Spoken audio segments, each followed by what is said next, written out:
मंगलाचरण चिंता संतानहंतारो यत्पादामृजनेन श्रियाणां तान् निजाचार्यान् प्रणमामि मुहुर्मुहुः।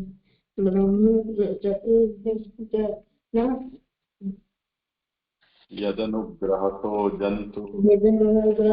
जन्तु सर्वदुःखादिगो भवेत् तमहं सदा वन्दे श्रीमद्वल्लभनन्दनम्।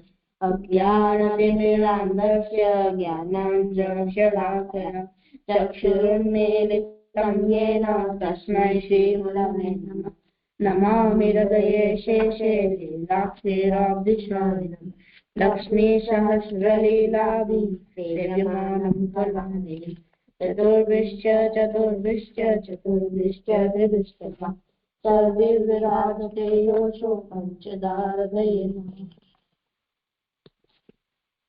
प्रणाम देते हूँ। कीर्तन करूँ? रसिया कान्हा पिचकारी मत मार मेरे घर सांस लड़ेगी रे।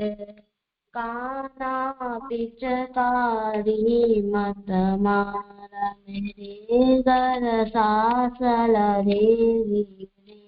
सांस लड़ेगी नरंद लड़े कान्हा पिचकारी मत मार मेरे घर सांस लड़ेगी रे।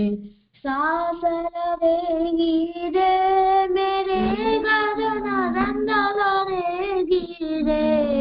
कान्हा पिचकारी मत मार मेरे घर सांस लड़ेगी रे। सास डुकरिया मेरी बड़ी खोटी गारी देगी न देगी मोहे रोटी। सास डुकरिया मेरी बड़ी खोटी गारी देगी न देगी मोहे रोटी। ननंद बड़ी बदमाश पिया के कान भरेगी रे। कान्हा पिचकारी मत मार मेरे घर सास लड़ेगी रे।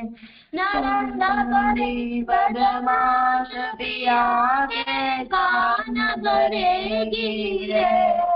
कान्हा पिचकारी मत मार मेरे घर सास लड़ेगी।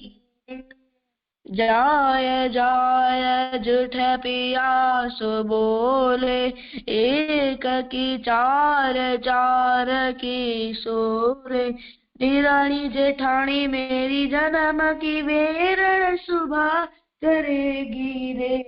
कान्हा पिचकारी मत मार मेरे घर सास लड़ेगी रे।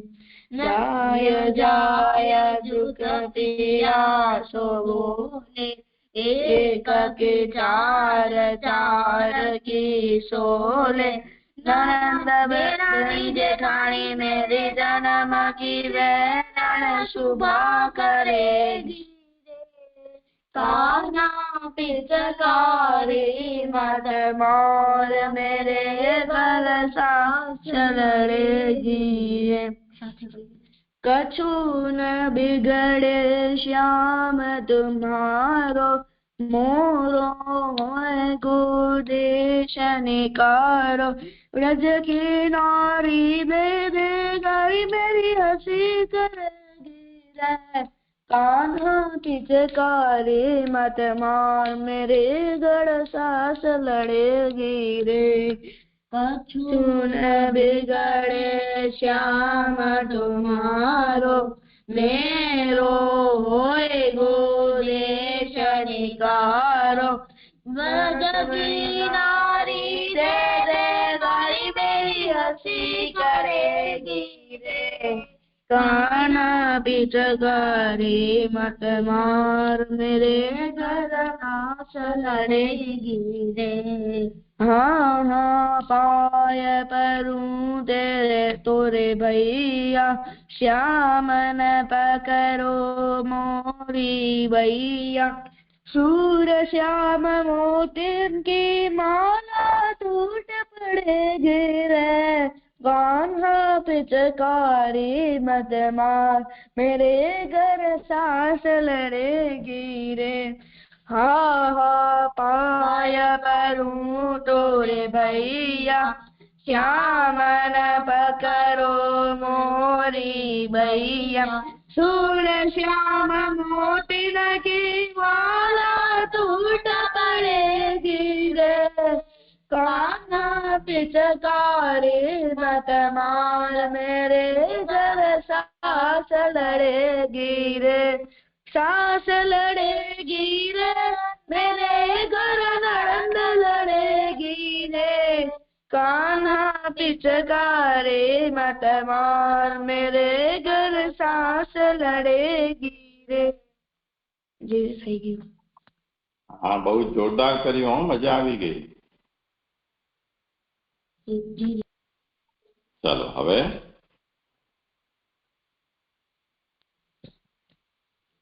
जो प्रश्न करूं. હા કર. कृष्णदास मेघन ने चौथो प्रश्न. બૌરી માર્ગ હૃદય રૂધ ભય, પાછે કદાચિત ગોપ્ય વાર્તા હોય, સો સબન કે આગે કહે. તબ કાહું વૈષ્ણવ ने श्री आचार्य जी सो कही. जो महाराज कृष्णदास गोप्य वार्ता सबन के आगे कहते हैं. तब श्री आचार्य जी ने कृष्णदास तो पूछी, जो तुम गोप्य वार्ता सबन के आगे क्यों कहते हैं.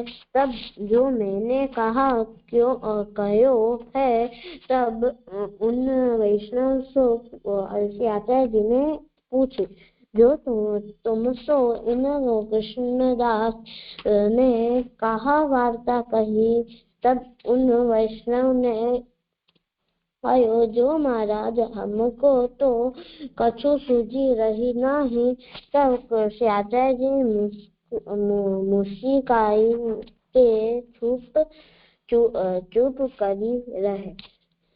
આમાંથી એ શીખ મળે છે કે આપણે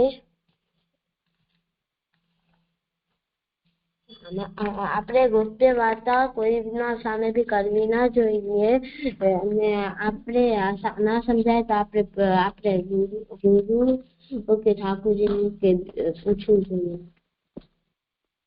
શાબાશ.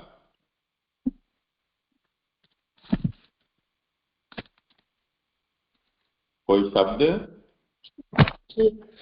પેલો શબ્દ છે હૃદય રૂધ. હૃદય એટલે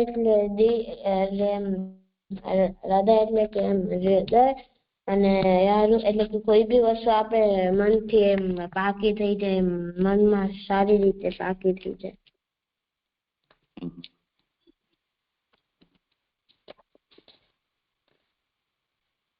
બીજો શબ્દ છે વૈષ્ણવ. ગોપ્ય વાર્તા બધાની સામે ન કરવી જોઈએ એમ કહ્યું, તો ગોપ્ય વાર્તા એટલે શું, અને બધાની સામે નહીં કરવી જોઈએ તો કોની સામે કરી શકાય અને કોની સામે ન કરી શકાય એ કેમ ખબર પડે? ગોપ્ય વાર્તા એટલે કે ઠાકોરજીએ જે કહી છે એ ઠાકોરજીની વાર્તા આપણે કોઈના સામે ના કહી કહેવાય. એટલે કોઈના સામે કે એ જે આપણા માર્ગનો નથી, જે વૈષ્ણવ નથી, કે એ આપણા માર્ગનો નથી, એ પુષ્ટિ માર્ગનો. અચ્છા.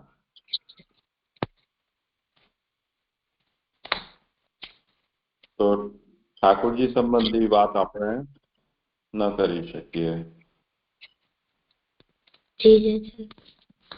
એનો મતલબ એમ થયો. એમાં એવું કારણ શું, એમાં વાંધો શું, એમાં છુપાવવાનું શું છે?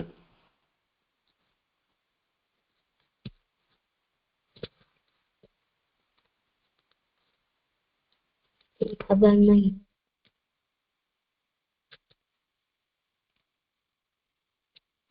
દાખલા તરીકે તમે સ્કૂલમાં ભણો અને જન્માષ્ટમી શું કે મટકી ફોડ નંદ મહોત્સવની રજા હોય અને તમને કોઈ પૂછે કે આ નંદ મહોત્સવ શું છે, કે જન્માષ્ટમી કોને કહેવાય, તો એને આપણે કહી શકીએ કે ન કહી શકીએ?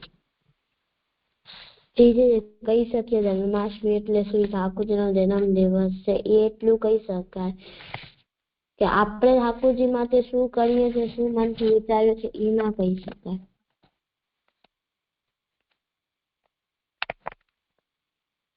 એમાં શું થાય એવું કહીએ તો? ખબર નહીં.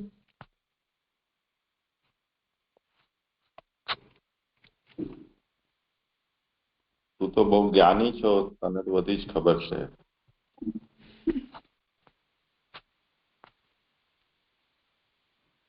રાતે તને પૂછે કે ઋષિ તું મને સમજાવ ને પ્લીઝ, તો તું એને શું સમજાવે? કે જન્માષ્ટમીના દિવસે ઠાકોરજીનો જન્મ થયો હતો, પાલકોટમાં છો અને બધું સમજ.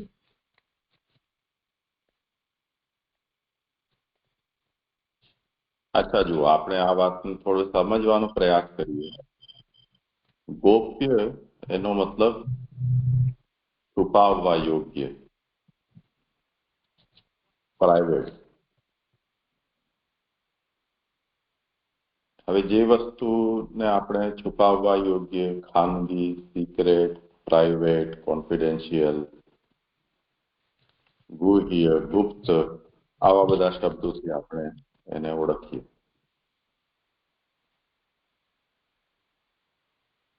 પણ કોઈ પણ વસ્તુ એવી નથી હોતી કે જે ગોપ્ય, પૂરી ગોપ્ય હોય અથવા કોઈ પૂરેપૂરી પબ્લિક નેચરની હોય, એટલે જાહેર પ્રકારની. એમાં દરેક વસ્તુમાં થોડુંક ગુપ્તતા હોય, છુપાવવા જેવું હોય. કેટલો ભાગ એનો છુપાવવો જરૂરી ન હોય તેવો પણ હોય. જેમ આપણે બેંકમાં જઈએ તો બેંકમાં જતાની સાથે કદાચ એક ચોકીદાર ઉભો હોય તો ઉભો હોય. પછી અંદર ઘણા બધા કાઉન્ટર હોય, એમાં લોકો કામ કરતા હોય, બહુ ભીડભાડ હોય. બેંકોની અંદર તો કરોડો રૂપિયા રાખેલા હોય, પણ તેમ છતાં આપણે બેંકમાં બહુ આરામથી જઈ શકીએ, આપણું કામ કરી શકીએ. તો બેંકનો ઘણો બધો પાર્ટ એવો છે કે જે આપણા બધા માટે ઓપન છે. પણ બેંકમાં જો લોકર રૂમ હોય કે જ્યાં કેશ લેવાતી અપાતી હોય, એટલે કેશિયરનું જે કાઉન્ટર હોય અને એની તિજોરી હોય કે સ્ટ્રોંગ રૂમ હોય, એમાં આપણે ન જઈ શકીએ, એનું તાળું બંધ હોય, એટલે એ ગોપ્ય છે. એવી રીતે જેમ આપણે, તમે માંડવીમાં છો, દરેક ગામમાં, મોટા ગામ હોય તો એમાં પોલીસ સ્ટેશન હોય. પોલીસ સ્ટેશનમાં આપણને જે કંઈ કામ હોય તો જઈને આપણે કામ કરી શકીએ. કોઈ ફરિયાદ નોંધાવવી હોય, એવું કંઈ પણ. એ પોલીસ સ્ટેશનની અંદર ફરી પાછો એ લોકોનું હથિયાર રાખવાની જગ્યા હોય. તો એ જગ્યાએ આપણે ન જઈ શકીએ, ગોપ્ય હોય. એવી જ રીતે પોલીસ સ્ટેશન કે એના આસપાસ, એના ડિપાર્ટમેન્ટમાં જેલ પણ હોય, જ્યાં અપરાધીઓને પૂરવામાં આવતા હોય, તો ત્યાં આપણે ન જઈ શકીએ. તો માની લો કે આપણો કોઈ સગોવાલો હોય જે એમાં બંધ હોય, તો એની પોલીસની પરમિશન લઈને અને એનો નિશ્ચિત સમય હોય મળવાનો, તે સમયમાં આપણે એને મળી શકીએ.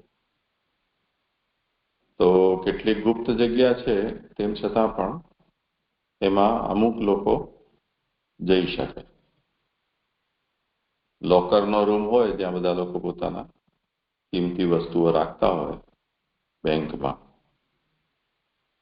એમાં બેંકમાં જનારો કોઈ પણ વ્યક્તિ ન જઈ શકે, પણ જેનું લોકર હોય એ લોકરનો માલિક પોતે જઈ શકે ચાહે તો.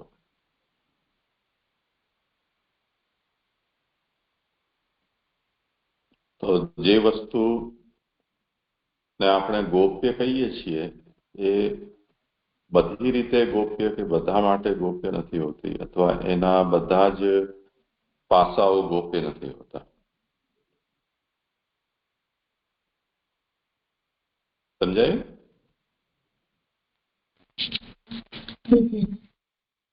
તો હવે જે પાસું ગોપ્ય છે એ આપણે જેના માટે ગોપ્ય છે આપણે નહીં કહી શકીએ, પણ બીજાને આપણે જેના માટે એ ગોપ્ય નથી એને આપણે વાત કહી શકીશું. તો બધી વાતો બધા માટે ગોપ્ય નથી હોતી કે બધી વાતો બધા માટે પ્રકટ પણ હોતી નથી.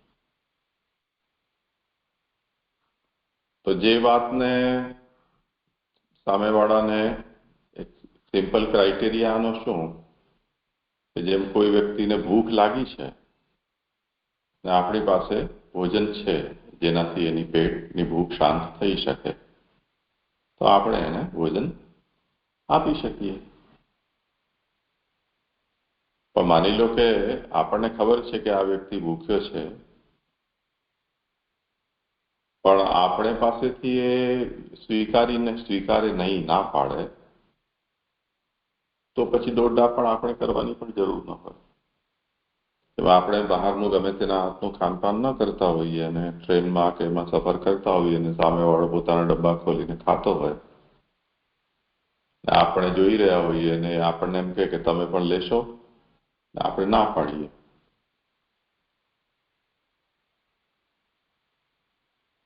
તો એ સ્થિતિમાં આપણના મનમાં એમ થાય કે આને ક્યાં કહી દીધું, આપણું અપમાન કરી દીધું. તો જેને ભગવત ચર્ચા કે પ્રભુ વિશે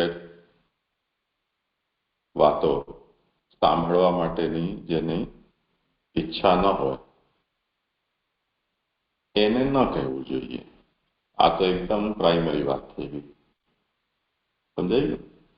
એટલે જેને ટૂંકમાં કહીએ તો જિજ્ઞાસા ન હોય એને ન કહેવું, જિજ્ઞાસા હોય એને કહી શકાય. આ એક વાત. હવે કઈ વાત કહી શકાય અને કઈ વાત ન કહી શકાય, કેટલી કહી શકાય અને કેટલી ન કહી શકાય, એ ફરી પાછો સામેવાળો વ્યક્તિ કેવો છે, કોણ છે, એના ઉપર આ બધું ડિપેન્ડ કરશે. તું કયા ધોરણમાં ભણે છે? જો તો આશ્રય 5માં ભણે છે.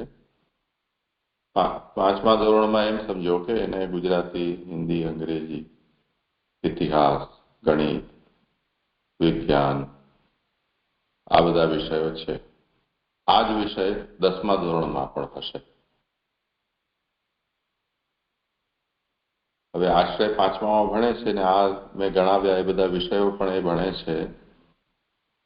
તેથી હું એના સામે જો 10મા ધોરણની ચોપડીઓ ખોલીને એને બેસું કે લે ગુજરાતી ભણે છે ને તો આ ગુજરાતી છે, તું ગણિત ભણે છે ને તો આ ગણિત છે, તો આશ્રય શું કહે છે કે આ મારા કામનું નથી, અત્યારે હું આના યોગ્ય નથી.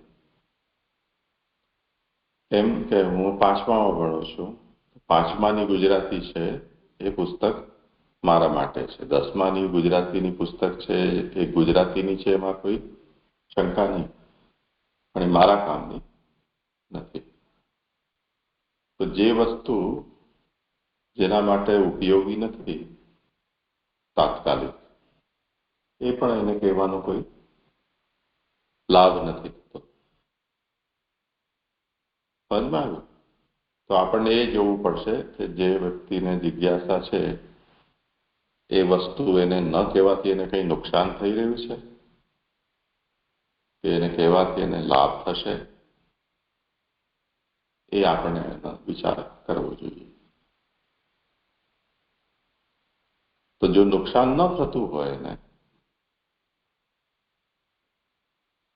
અને એને લાભ થતો હોય તો આપણે એ વાત કહી શકીએ. સમજાઈ ગયું ને? તો કહેવાની ઘણી બધી વસ્તુઓ હોય છે, પર સામેવાળી વ્યક્તિની પાત્રતા કેટલી છે, એટલે એ કેટલું ગ્રહણ કરી શકે, સમજી શકે, એટલું આપણે એને કહીએ તો એને સંતોષ થઈ જાય. અને આપણે એટલું બધું કહીએ કે બધું ઓવરફ્લો થઈ જાય. એમાં આપણે કોઈને જમાડવા માટે બોલાવીએ અને એ આપણું વખાણ કરીને એને જમે કે હા ખૂબ સરસ બન્યું છે, એટલે ઓર ખા. બોલો કે ગળા સુધી આવી ગયો, ના ના તેમ કીધું જ કેમ કે તને બહુ સરસ બન્યું છે, તો ઓર ખા. પછી ઓળ કરીને બધી ઉલટી કરી દે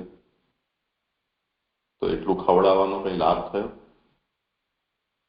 એટલે જેટલું સામેવાળો સ્વીકારી ન શકે એનાથી વધારે આપણે એને જો સંભળાવી દઈએ કે સમજાવવાનો પ્રયાસ કરીએ તો એ બધું બહાર નીકળી જશે.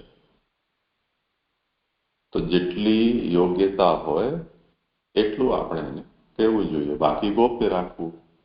એક જ દિવસ બધું કહી દેશું એવું થોડું કહેવાય. તો બે વાત થઈ ને. રૂચિર, આટલું તું મને સમજાવો, તું શું સમજ્યો?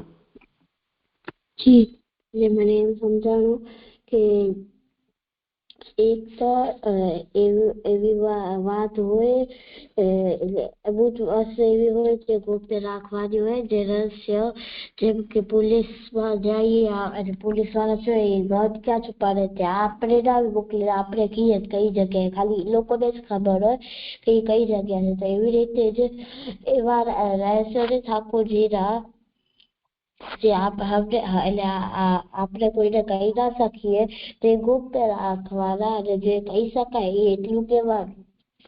અને બીજું છે એવું સમજાયું કે કોઈને જિજ્ઞાસા હોય તો એને કરવું જોઈએ, એટલે તો એ વાતમાં જેને જિજ્ઞાસા હોય તો એને કહેવાની તો એના કરા કહેવાની. એટલે જિજ્ઞાસા નથી એને તો એમે બી આપણે કઈ કહીશું તો કઈ જાશે નહીં મગજમાં, સમજશે નહીં. એટલે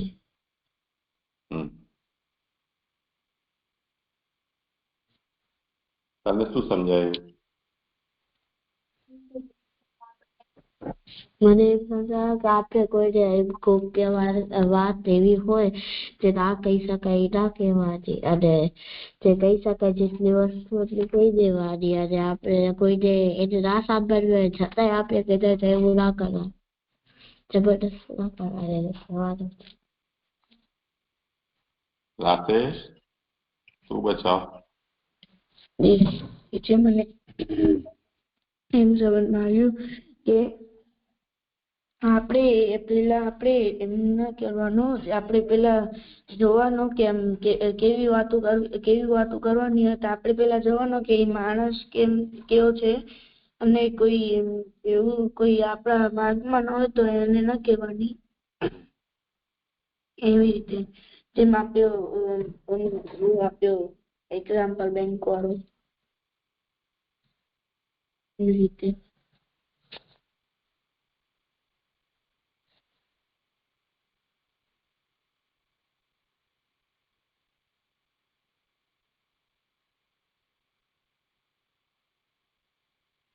જો આ અત્યારે મેં જે તમને આ જવાબ આપ્યો ને,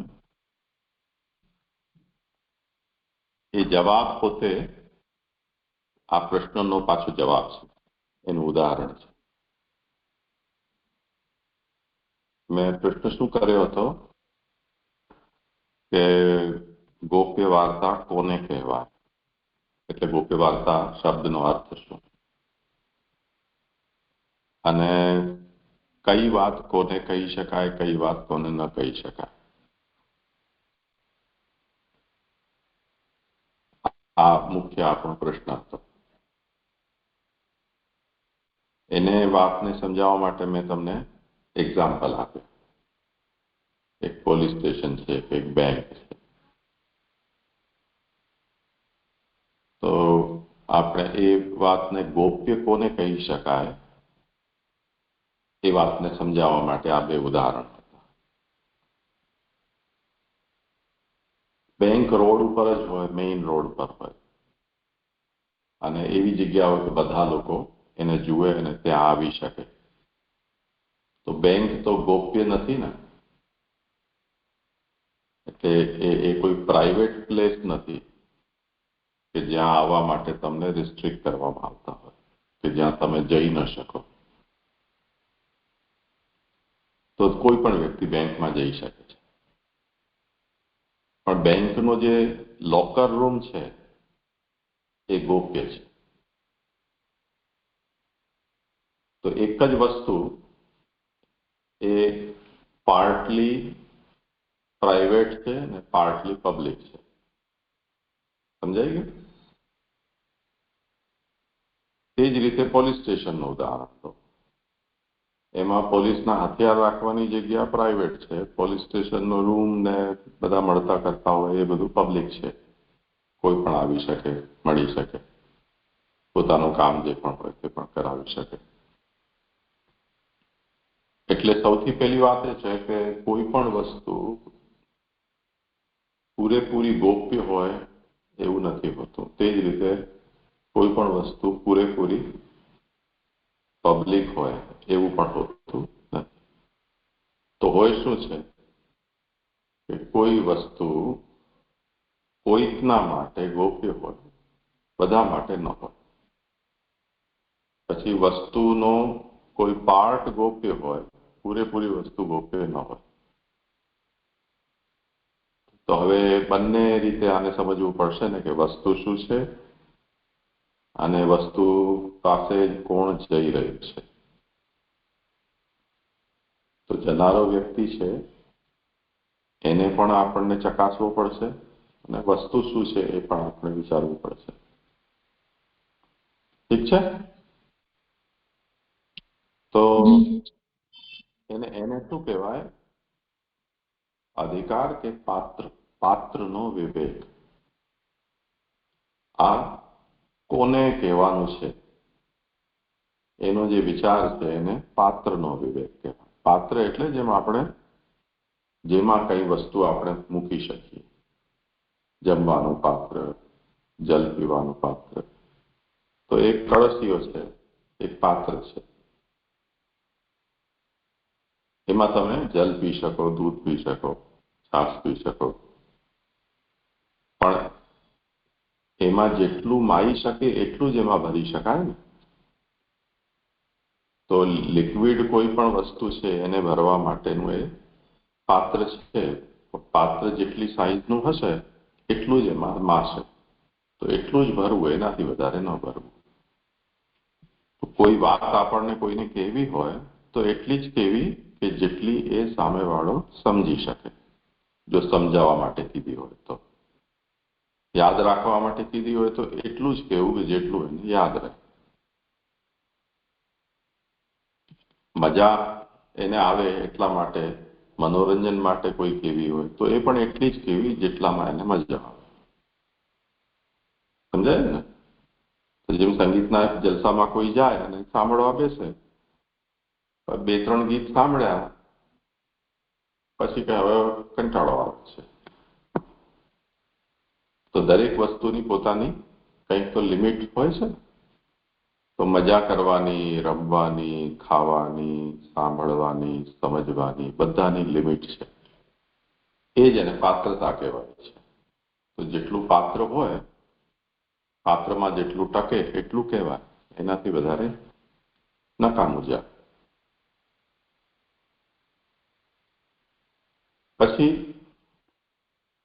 આપણે જેમ ફુગ્ગો હોય એમાં હવા ભરીએ, દરેકને એવો અનુભવ હશે. બધા આપણે મેળામાંથી ફુગ્ગો લઈને આવીએ અને પછી હવા ભરતા હોઈએ, પછી અચાનક ફૂટે ભણમ કરીને. શું કામ ફૂટી ગયું? વધારે ભરી દીધી. એટલે એટલી હવાને પોતે સમાવી શકે એવી ફુગ્ગામાં શક્તિ ન હતી, એનાથી વધારે ભરી તો ફાટી ગઈ. તો જેટલું પાત્ર છે, જેટલી હવા ભરવા માટે બનેલું છે, એટલું એમાં ભરીએ તો ટકે, નહીં તો એ હવા વેસ્ટ જાય ને વસ્તુનો પણ નાશ થાય. તો જેટલી પાત્રતા હોય એટલું જ કહેવું જોઈએ. તો ગોપ્ય વાર્તાનો મતલબ અહીંયા શું છે? આપણે એમ માનીએ કે જો આપણા ધર્મ સંબંધી છે વાત, તો આપણા ધર્મનો વ્યક્તિ હોય એને આપણે કહી શકીએ, આપણા ધર્મનો ન હોય એને ન કહેવાય. આ એકદમ સિમ્પલ વાત થઈ ગઈ. આપણા ધર્મમાં પણ દાખલા તરીકે આપણે એમ કહીએ કે આપણે બધા વૈદિક સનાતન ધર્મના છીએ, પણ સનાતન ધર્મમાં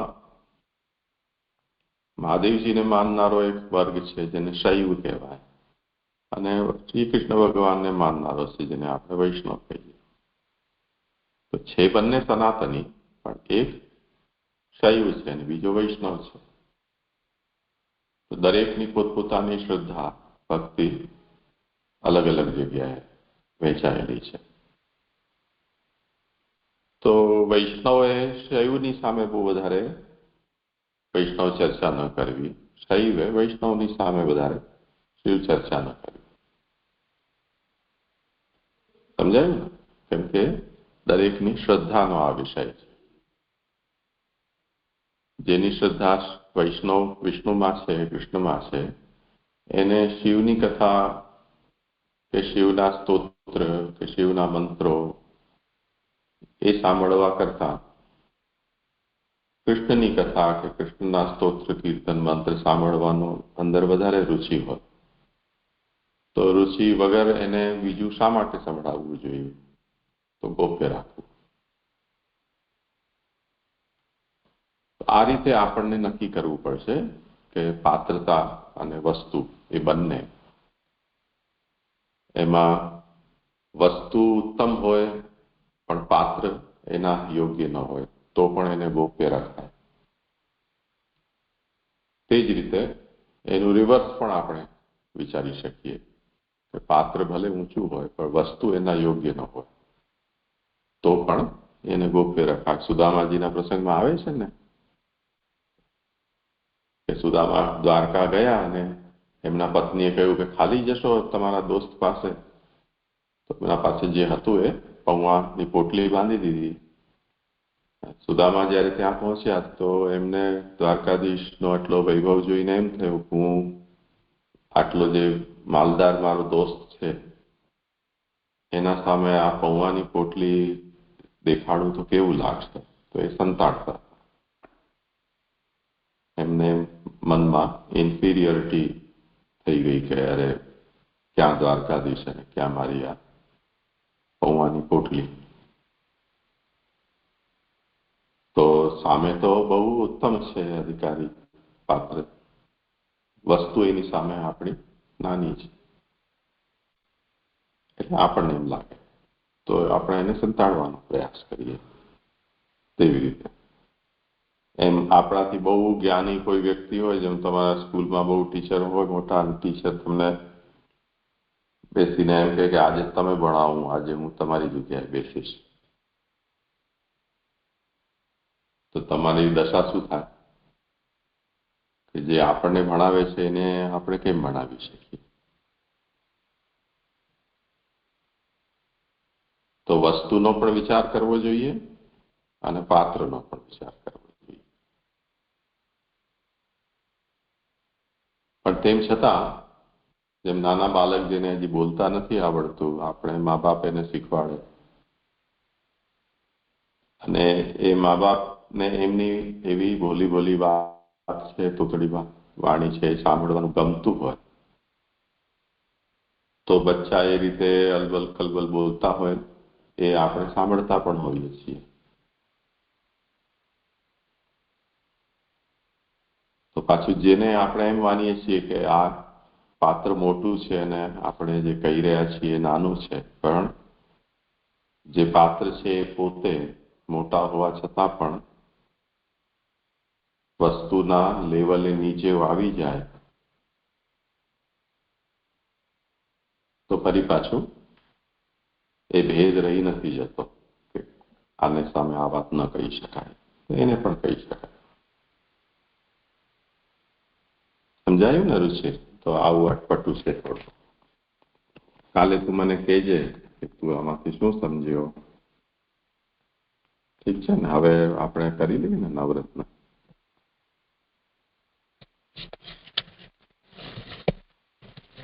કેટલા શ્લોક થયા? 6 થઈ ગયા. ચાલો બોલો.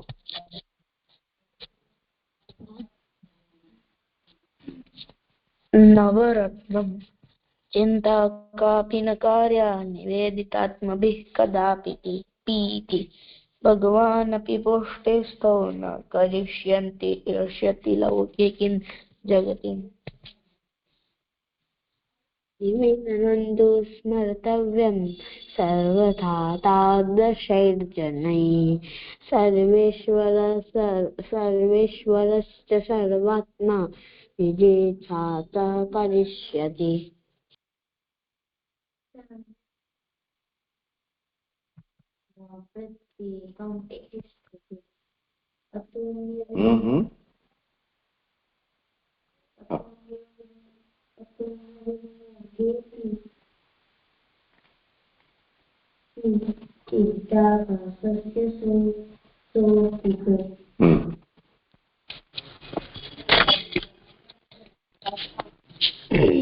તથા નિવેદને ચિંતા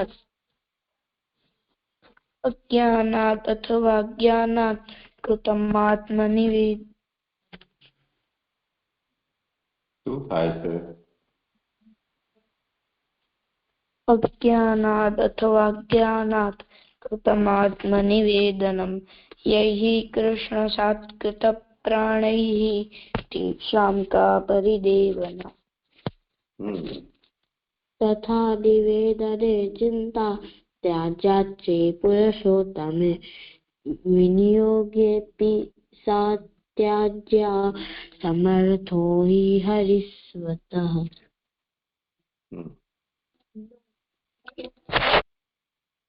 વાહ.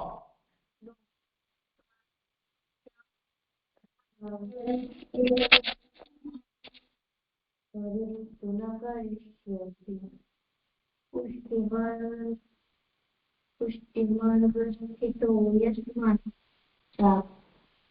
સાક્ષિણો ભવતાપિના. ચાલો હવે આ નવું કરવાનું છે. સેવા કૃતિર ગુરોરાજ્ઞા. સેવા કૃતિર ગુરોરાજ્ઞા બાધનમ વા હરિચ્છયા. બાધનમ વા હરિચ્છયા. અતઃ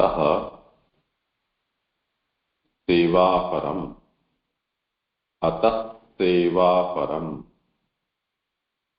ચિત્તમ વિધાય સ્થીયતામ સુખમ. અતઃ સેવાપરમ ચિત્તમ વિધાય સ્થીયતામ સુખમ. સેવાકૃતિર્ગુરોરાજ્ઞા બાધનમ વા હરિચ્છયા. અતઃ સેવાપરમ ચિત્તમ વિધાય સ્થીયતામ સુખમ. બોલો આશે. સેવા કૃતિર ગુરોર આજ્ઞા બાધનમ વા હરિચ્છયા. અતઃ સેવા પરમ ચિત્તમ વિદાય સ્થીયતામ સુખમ. સેવા કૃતિર ગુરોરાજ્ઞા બાધનમ વા હરિચ્છયા. અતઃ સેવા પરમ ચિત્તમ વિધાય સ્થીયતામ સુખમ. સેવા કૃતિર ગુરોરાજ્ઞા બાધનમ વા હરિચ્છયા. અતસ્ય સેવા પરમ ચિત્તમ विधाय चित्तं विधाय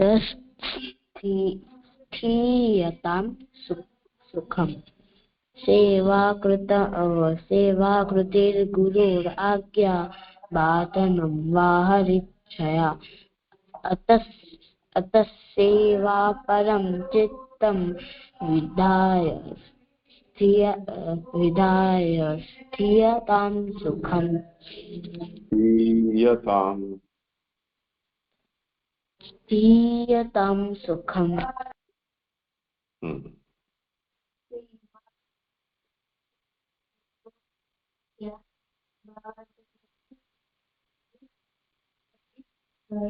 हरिच्छया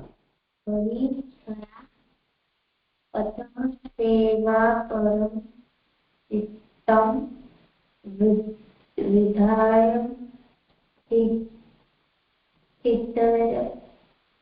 स्थीयतां सुखम् सेवाकृतिराज्ञा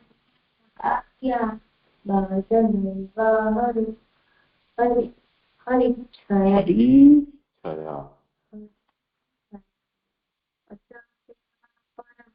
चित्तं विधाय स्थीयतां सुखम्